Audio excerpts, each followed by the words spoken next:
Je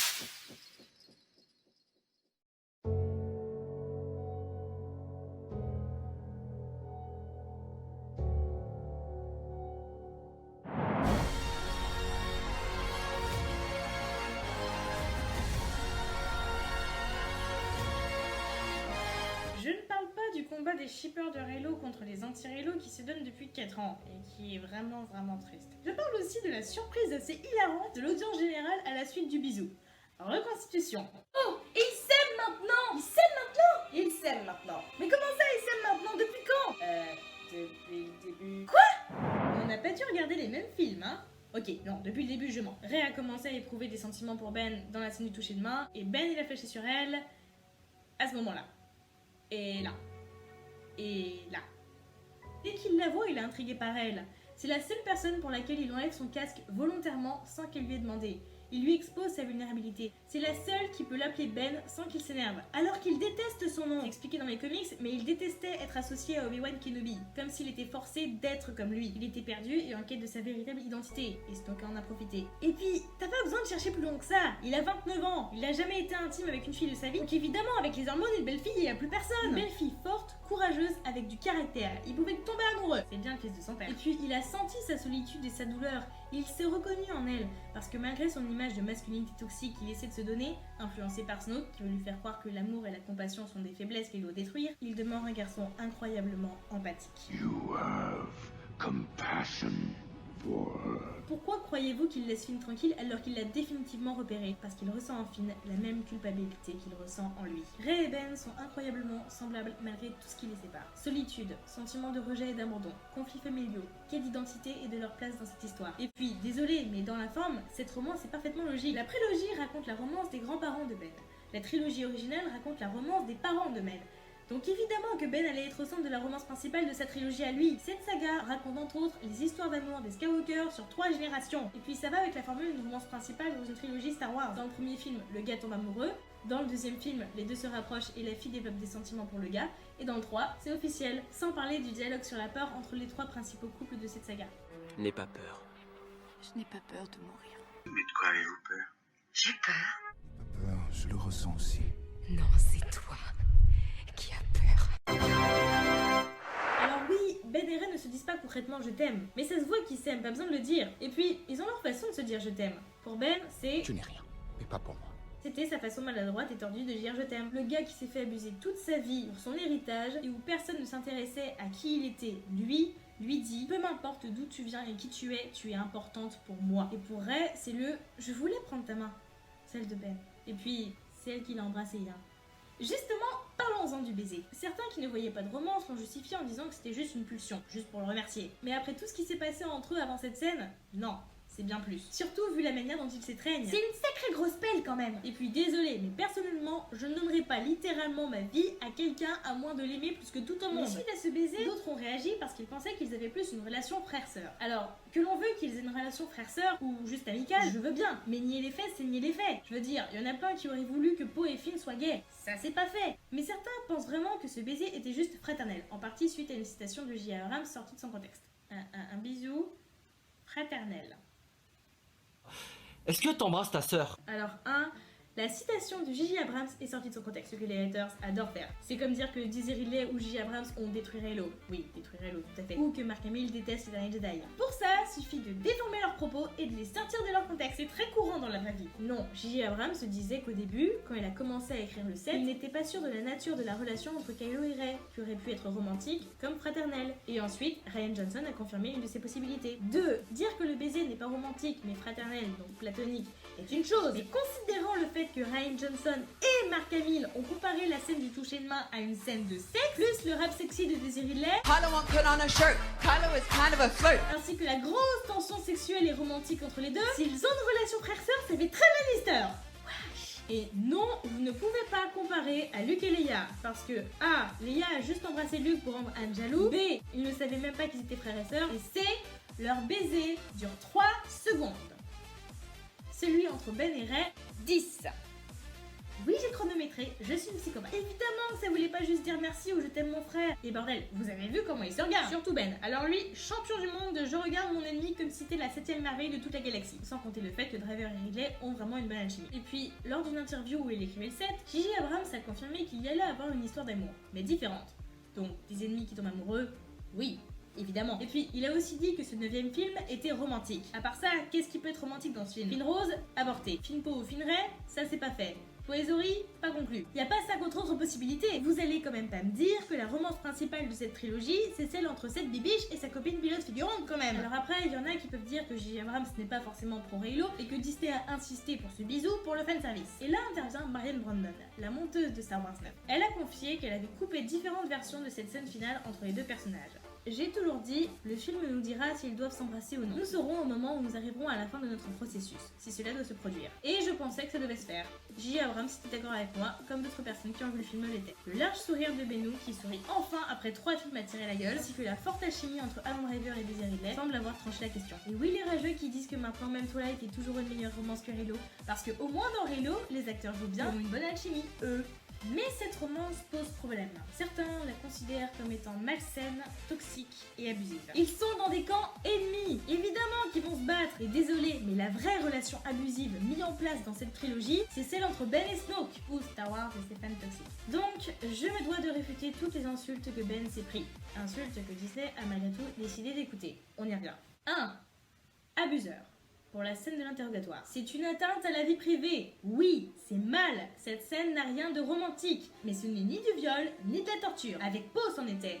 Avec Rey, il est plus doux et attentionné. À sa manière, hein, ils sont toujours ennemis. Contrairement à Poe, elle a eu le droit à un traitement de faveur. Surtout que dans le bouquin, il lui répète qu'il ne veut pas sonder sa mémoire, mais qu'il y sera obligé si elle ne dit rien. Et puis... zut quoi, les Jedi n'arrêtent pas de forcer certaines personnes à penser ce qu'ils veulent. Même Rey le fait. Et elle envahit l'esprit de Kylo à son tour. Et personne ne leur dit rien. Et puis aussi, dans Detroit Become Human, j'ai vu absolument personne traiter Connor de violeur alors qu'il arrête pas de sonder la mémoire des androïdes sans leur consentement. Aussi, elle est dans le camp ennemi. Elle détient des informations importantes.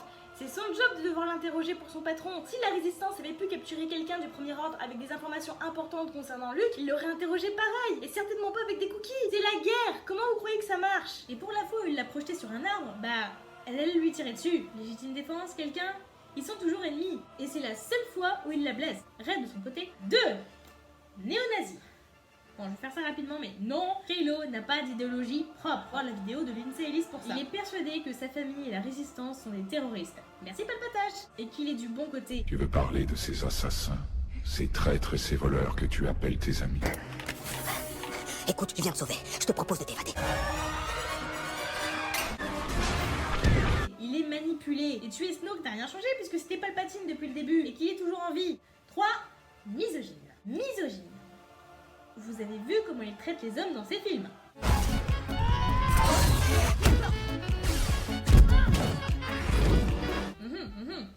Et comment il traite les femmes?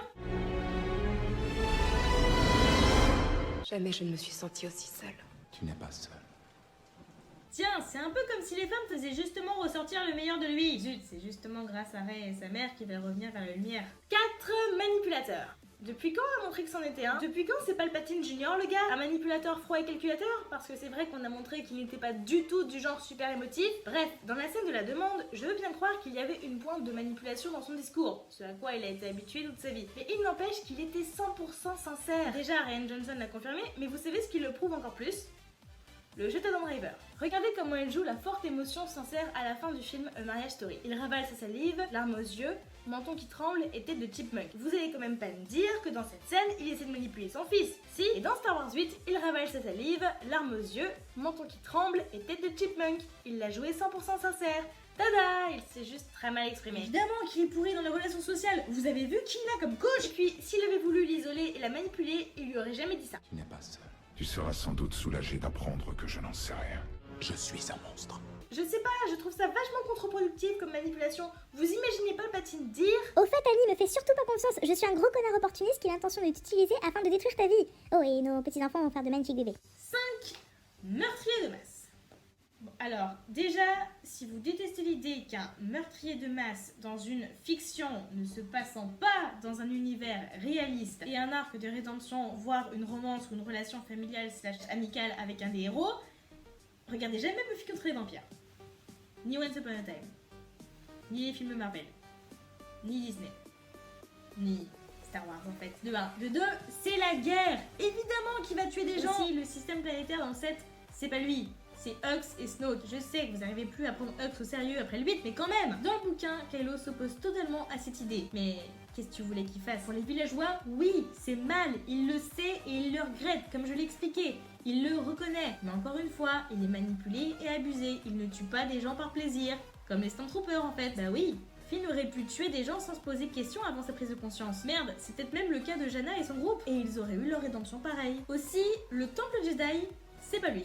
Luke l'affirme, mais il était inconscient quand ça s'est passé. Alors il ne peut pas vraiment savoir. Non, dans les comics, on montre que c'est Palpatine qui a détruit le temple, tuant tous les Padawans de Luke sous les regards effrayés et impuissants de Ben. Il était innocent. Et il ne cherche même pas à tuer les derniers Padawans qui n'étaient pas là lors de l'explosion. Non, c'est eux qui l'attaquent en l'accusant d'avoir tué Luke. Ça aurait été bien qu'ils en fassent mention dans le 9. Et vous allez rire, mais de tous les personnages qui tuent des gens dans les films Star Wars, Rey est une des seules à en avoir tué moins que Ben. Oui, elle a tué des gens. On nous montre que les Stormtroopers sont des gens. Ça aurait pu être plein de petits Finn et de petites Jana avant leur prise de conscience. Poe a tué plus de gens que Kylo. Luke a tué plus de gens que Kylo. Dark Vador et Palpatine ont un plus gros casier judiciaire que Kylo. Vador qui a massacré des enfants, étranglé sa femme enceinte, tué je sais pas combien de gens parmi les rebelles comme parmi son personnel, dont Obi-Wan Kenobi, torturé sa fille et coupé la main de son fils. Malgré ça, il aimait quand même et a voulu le sauver. Et pour l'empereur, est-ce que j'ai besoin d'expliquer? Pourquoi personne ne les insulte, eux? Ah ok, c'est parce qu'ils sont cool. Ça compte pas, ils sont cool. Oui, mais les gentils comme Poe et Luke qui tuent des méchants, ça compte pas, parce que c'est des gentils qui tuent des méchants. Ça compte pas comme des vies humaines parce que c'est des méchants. Regardez Avatar, les gars. Oui, mais les gentils, ils s'attaquent jamais aux gens désarmés. Mais Windu. Aussi, Poe et son arrogance sont quand même responsables de la mort d'une bonne partie de la résistance, dont la sœur de Rose. Parce que sinon, je veux bien. Les personnes à la tête de l'Empire ou de l'Ordre sont des utilisateurs du côté obscur, et les généraux sont soit séduits par son pouvoir, soit alimentés par des principes dictatoriaux. Mais qu'en est-il des officiers, des capitaines, des pilotes, de toutes les sortes de troopers, des ingénieurs, des mécaniciens, des techniciens radars? Ils sont du côté obscur, eux? Ou juste enrôlés dans une guerre qu'ils n'ont pas choisie? Partagent-ils les mêmes idéaux totalitaires? Ou font-ils seulement leur boulot? Sont-ils obligés? Han Solo a bien travaillé pour le compte de l'Empire, après tout. Mon Dieu, j'éprouve tellement de pitié pour certains comme l'amiral Piet ou le capitaine Nida ou encore les Stormtroopers. Oui, je vais créer un mouvement pour eux. Je vous jure que je vais le faire. Hashtag libérer les Stormtroopers. Hashtag Sompdemption. Voilà. Bon, sinon, certains disent que ce genre de relation va inciter les petites filles à se maintenir dans une relation toxique et à pardonner à leur abuseur. Bon, si vous voulez, mais dans ce cas-là, pourquoi vous aimez Star Wars? Parce que j'ai vu absolument personne dire que cette scène incitait les enfants à pardonner à leurs parents abusifs et était un mauvais message par le fait. Non mais c'est vrai quoi, Luke aime son père qui lui a coupé la main est responsable de la mort de ses parents adoptifs et a tué sa figure paternelle sous ses yeux. Luke avait quand même beaucoup moins de raisons de croire en son père que Rey de croire en Ben. Il ne l'a jamais connu ni même aperçu en tant qu'Anakin et pourtant il y croit. Pourquoi? Parce que Star Wars est avant tout un message d'amour, d'espoir, de pardon et de rédemption. Alors pourquoi la rédemption de Vador ça passe mais pas celle de Ben et Reylo? Et ne me dites pas que c'est parce que oh mais Dark Vador au moins on le chie pas avec le héros. Déjà, il a une relation père-fils avec le héros, de 1, de 2, Padmé. Et puis d'ailleurs, pour ceux qui disent qu'ils en ont marre du cliché de la jeune fille pure et innocente qui tombe éperdument amoureuse du bad boy et qui essaie de le sauver, Ben Solo est un bon gars. Un bon gars qui a été conformé à un modèle de masculinité toxique avec le personnage de Kylo Ren. Merci Palpatine. Déjà, Rey pas si pure que ça, loin de là. Et sinon, elle est pas amoureuse de Kylo Ren. Elle est amoureuse de Ben Solo. Elle le dit. Et puis, d'accord qu'elle a essayé de le ramener dans le 8, ce qui a foiré parce que c'était pas le bon moment. Mais après, c'est lui qui revient vers la lumière. Tout seul. Comme un grand. Par amour pour elle. C'est bien, Beno, maman est fière de toi. En fait, vous savez quoi? Je suis sûre que si on avait inversé les sexes, si Kylo avait été une fille et si Rey avait été un mec, on n'aurait jamais eu ce problème. Kylo se serait pris beaucoup moins de haine, personne n'aurait traité Rey de Marisou et on aurait tous reconnu la nature abusive de la relation entre Ben et Snoke. Et tout le monde aurait reconnu que Kylo est avant tout une victime d'abus. Bref, si cette relation a été voulue abusive, ça se serait jamais fait. Et Disney Politiquement Correct Pictures n'aurait jamais accepté qu'on blague avec. Et puis, si Kylo était supposé être toutes ces insultes, je ne pense pas qu'il serait le chouchou de quasiment tout le casting du film. Oui, dans une interview, presque tout le monde a dit que s'ils avaient pu jouer un autre personnage que le leur, ils auraient joué Kylo. Kylo Ren. I was gonna say that! Kylo Ren rolls pretty It's pretty good. snazzy. I'd say Atom. Everybody wants Kylo Ren. Ils adorent ce personnage. Et Daisy Ridley a même avoué qu'elle regrettait ne pas pouvoir être Adam Driver pour pouvoir jouer Kylo Ren. Et Adam Driver voulait être Jabba le Hutt. Mais ça ne l'empêche pas d'adorer son personnage dans lequel il a avoué se reconnaître. En fait, Kylo, c'est juste un bouc émissaire pour ses fans, comme Rose. Et ils oublient ou nient que Ben est lui-même une victime d'abus. Sincèrement, regardez Rey à la fin du 9. Quelques minutes de discours manipulateur de la part de Palpatine qu'elle vient de rencontrer, et elle est prête à le laisser gagner et à complètement basculer dans le côté obscur, lui permettant de s'emparer de son corps parce qu'il l'a fait se sentir complètement seule et impuissante, croyant ne pas avoir d'autre choix dans l'acte désespéré de sauver ses amis. Quelques minutes.